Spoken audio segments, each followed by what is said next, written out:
السلام علیکم ورحمۃ اللہ وبرکاتہ نحمدہ ونصلی علی رسولہ الکریم واما بعد فاعوذ باللہ من الشیطان الرجیم بسم اللہ الرحمن الرحیم۔ حضرت علی رضی اللہ تعالیٰ عنہ کا قول ہے کہ میں نے اپنے ارادوں کے ٹوٹنے سے اللہ تعالیٰ کو پہچانا۔ تو ایسا ہی ہے، ہم نے بھی پلان کیا تھا کہ ایسی دعائیں ترجمے کے ساتھ سیکھیں گے، کروائیں گے جن کو ہم نماز میں مانگ سکیں، مگر کبھی کبھی پلان سے ہٹ کر کچھ اور بھی ہو جاتا ہے، تو احساس ہوتا ہے کہ اصل پلانر اللہ سبحانہ و تعالیٰ کی ذات پاک ہے، ہوتا وہی ہے جو وہ چاہتا ہے۔ تو سمجھیں کہ اللہ سبحانہ و تعالیٰ کے پلان میں ہے کہ یہ دعا کروائی جائے جو آج ہم سیکھیں گے، اور میں حیران بھی تھی کہ یہ دعا مس کیسے ہو گئی۔ یہ دعا کسی مصیبت کے وقت، تکلیف کے وقت، یا کچھ چھن جائے آپ سے، کچھ بہت ہی قیمتی چیز، انسانی جان یا کوئی بڑی مصیبت آ جائے تو اس وقت کے لیے ہے۔ نبی پاک حضرت محمد صلی اللہ علیہ وآلہ وسلم نے یہ دعا سکھائی ہے اور ہمیں اس کو پڑھنا چاہیے۔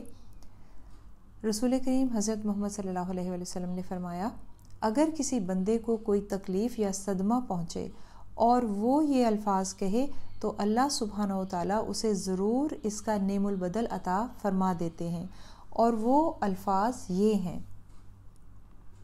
انا للہ و انا الیہ راجعون، اللہم اجرنی فی مصیبتی و اخلف لی خیرا منہا۔ چونکہ ہم اس دنیا میں ہیں اور یہ دنیا آزمائش کا گھر ہے، ہر پل، ہر لمحے، ہر گھڑی، ہر دن زندگی موت کے فیصلے ہو رہے ہیں اور ہم ایک دوسرے سے آزمائے جا رہے ہیں۔ اس دنیا میں کبھی کوئی نئی زندگی آ رہی ہوتی ہے تو کوئی اس دنیا سے جا رہا ہوتا ہے، کوئی بیمار ہو جاتا ہے اور کوئی محتاج ہو کے رہ جاتا ہے، کسی کا کاروبار ٹھپ ہو جاتا ہے۔ تو زندگی میں اپس اینڈ ڈاؤنز آتے ہی رہتے ہیں، تو اس لیے ہمارے لیے یہ دعا بہت ہی امپورٹنٹ ہے۔ جو بھی اس کو عربی میں یاد کر لیں تو بہت ہی اچھی بات ہے، جو یاد نہ کر سکیں تو کم از کم اس کا ترجمہ ضرور یاد کر لیں۔ جس کو بھی اللہ نے جتنی استطاعت دی ہے وہ استعمال کرے اس کو۔ میں انشاءاللہ پوری دعا کا ترجمہ آج ہی کروا دوں گی، مگر آپ اپنی استطاعت کے مطابق 2 الفاظ، جو 3 کر سکیں 3 الفاظ یاد کر لیں۔ تو آہستہ آہستہ آپ یاد کرتے چلے جائیے گا اس دعا کو، اور جب تک ایک دعا یاد نہ ہو جائے مکمل طور پر، اگلی ویڈیو کی طرف مت بڑھیں۔ ام سلمہ صحابیہ تھیں، اردو میں ام سلمہ ہی نام ہم لیتے ہیں، عربک میں ام سلمہ نام ملے گا آپ کو۔ ان کے شوہر ابو سلمہ تھے جو صحابی رسول تھے، دونوں کا ایک بیٹا تھا جس کا نام سلمہ تھا، جس کی وجہ سے دونوں کا نام ام سلمہ اور ابو سلمہ پکارا جانے لگا۔ دونوں میں بے حد محبت تھی۔ ابو سلمہ نے جنگ بدر میں اور جنگ احد میں حصہ لیا۔ جنگ احد میں وہ بے حد زخمی ہوئے اور زخموں کی شدت اور تکلیف سے 4 ہجری میں اپنے خالق حقیقی سے جا ملے۔ ام سلمہ انتہائی غمزدہ تھیں، تو اس وقت نبی محترم حضرت محمد صلی اللہ علیہ وآلہ وسلم نے ان کو صبر کی تلقین کی اور یہ دعا بتائی اور ابو سلمہ کی نماز جنازہ پڑھائی۔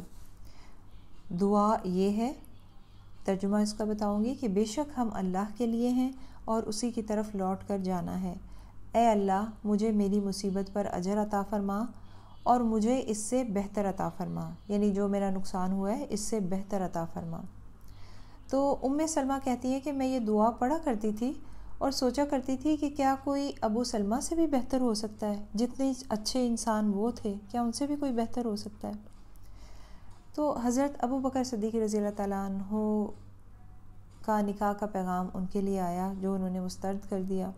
پھر اس کے بعد حضرت عمر رضی اللہ تعالیٰ عنہ نبی محترم حضرت محمد صلی اللہ علیہ وآلہ وسلم کے نکاح کا پیغام ان کے لیے لائے، جس پر انہوں نے چند عذر پیش کیے کہ ان کی عمر زیادہ ہے اور وہ بچوں والی ہیں، تو آپ صلی اللہ علیہ وآلہ وسلم نے ان کو ان کے عذر کے ساتھ قبول فرما لیا، اور آپ صلی اللہ علیہ وآلہ وسلم کا نکاح ام سلمہ رضی اللہ تعالیٰ عنہا کے ساتھ 4 ہجری میں ہوا۔ اب آتے ہیں ہم اس دعا کے لفظی ترجمے کی طرف۔ انا کا مطلب ہے بے شک، ہم، انا بے شک ہم،